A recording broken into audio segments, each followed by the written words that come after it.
Бул грант боюнча чындыгында жакшы иштер болуп атат. Талайбек Айтмаматович буга чейин дагы алып келген.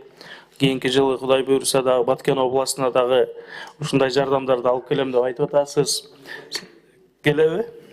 Сизди колдойбуз. Грант боюнча мен иштер, бул грант боюнча эч кандай суроом жок. Ушу министрге тактоо иретинде бир нече суроом бар.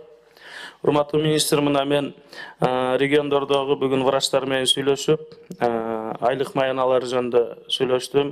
Мына 16 000 сомдон айлык алып аткен. Ошол эле мед айымдар болсо 12 000 сом. Ал эми топ жана МОП эмеде иштеп, ошол жерде тазалоо иштерин, эң оор жумуштарды жасагандагы эмелер 5 000, 6 000 сом айлык алат экен да. Ушуларды көтөрүү боюнча иштерди алып барсаңыз, же ушул боюнча жаңы министр катары бир реформа жасап, анткени ушул чындыгында бүгүнкү күндө ушу биздин медицина кызматкерлердин, врачтардын, мед айымдардын ушу топто иштеген ошол жерде ушулардын айлыгы чындыгында аз. Ушуну көбөйтүү боюнча кандай иштерди алып барып атасыздар? Айлык маянаны көбөйтүү жагынан албетте биринчи кадам бул бюджеттен акырындап жыл сайын көбөйтүү. Бирок ал деле бардык көйгөйдү чечпейт.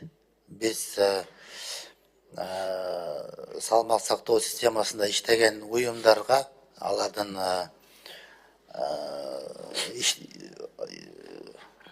иш алып барганда мындай легалдуу түрдө медицина жагынан болбосо дагы башка мынау сопутствующий хозяйственная деятельностьтар бар. Ошол жагынан болсо дагы бир өздөрүнө акча тапканга мүмкүнчүлүк беришибиз керек. Анан коррупция боюнча чоң катуу мыйзамдарды кабыл алдык да. Анан 12 000 сом менен берди, 16 000 сом менен өзүнүн үй бүлөсүндө бага албайт, бүгүнкү күндө өзүнө да жетпейт. Көп мына башка мамлекеттик органдарда айлык маяналар көтөрүлдү, эселеп көтөрүлдү. Ушул сиздердин адамдын эң негизги адам байлыгы бул денсаулыкту камсыз кылган ушул тармактагы медицина кызматкерлеринин айлыгы аз болгондугу тилекке каршы ушундай мындай өкүндүрөт. Ушуну көтөрүү боюнча бүгүнкү күндө бюджетибиз да көбөйүп калды. Ушу боюнча конкреттүү иштерди алып барсаңыздар. Эми врач деген региондордо мисалы 16 000, медсестра 10 000, 12 000 алып атат.